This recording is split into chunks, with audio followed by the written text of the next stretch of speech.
Now, my first exposure to the Earth not being a spinning ball, flying around the sun with Babylonian god planets and Pluto, my first exposure was that I was in an instrument class and in the Army, and I remember coming across the statement, for the gyroscope.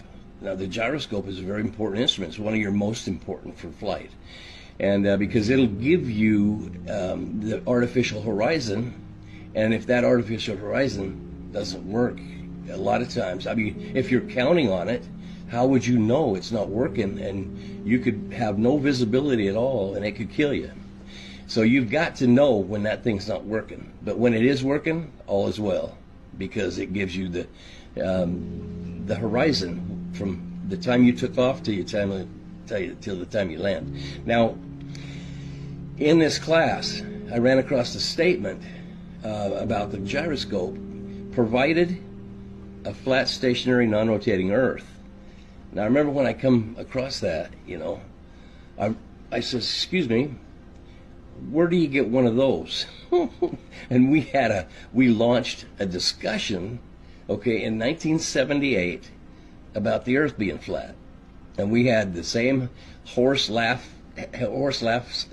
in there as everybody else. And we had a couple of guys that swore that the Earth was flat, and everybody else was just crucifying them for thinking that. And I was just amazed. I was sort of on the side of the globies, because that's all I'd been taught. But at the same time, I'm thinking, well, how in the world is this thing only going to work on a flat, stationary, non-rotating Earth? That doesn't make sense. And then they shut us down after about 15 minutes of discussion and told us to be quiet. And they said, there's only 2 questions on the test. No matter what you do with those 2 questions, just get the rest of them right. Okay. All right. 2 questions. And I got them both right. But I had to be a flat earther to do it. They were seeing me coming. You get this look, they keep glancing over, and they nod to each other and everything. I'm sitting there, I'm cooked, and they said, "Mr. Anderson, would you like to ride up front with us?" Yeah, of course I would. The one thing I did need was sleep. I needed it bad, man. And I'd been partying, and it was terrible. So, but I couldn't pass. And I sat up on the jump seat between the pilot and co-pilot, a major and a captain, in the Air Force, and we went back to Honolulu. Now, in this flight, this is crazy, because we get through 20,000 feet, and it's 10:30 at night. We get through 20,000 feet, and the sun comes back up. And I'm looking at it thinking, what's with that? So when we get to 41,000 feet, the sun's over there up, and it's blazing. And,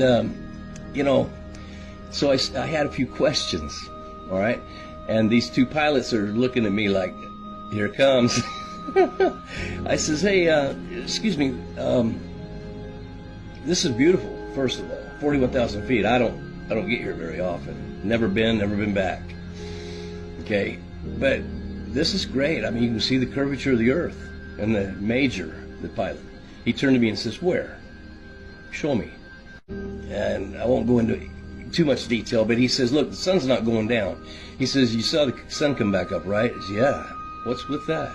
He says, "Well, it's not going back down all night. You're going to see it off the left side. It's going to come around off the nose, and by Honolulu tomorrow morning, it's going to be about 2 o'clock off the nose, and it'll be coming up." Really? What about the spin of the Earth? And the captain over there in the co-pilot seat, he looked at me and says, "Spin?" He says, "The Earth don't spin. You don't read your Bible?" Now, that shut me up big time right there, because I hadn't read the Bible ever, okay? So I didn't know what it said. Don't you read your Bible? Okay, great. I got my work cut out for me. So we get to Honolulu, and, the only thing that spun on me when we got to Honolulu was my head, because I saw the sun all night. It didn't go down. The Earth ain't spinning, and there's no curve. So I get out of the plane, and he says, "Oh, one more thing." He says, if the Earth is supposed to be round, like they say, okay, it's 8 inches per mile squared. That's the math on the curvature. Go find it. Look for it and go find it. The first thing I did was I got up the next day and I went out to the North Shore, and I was looking for Kauai because I'd seen it before. And there it is, Kauai, 108 miles away. It's 5,400 feet high, so it's above. Well, first of all, it should be below about 400 feet below the horizon. Okay, and I could see all the way to the beach on Kauai from 108 miles away.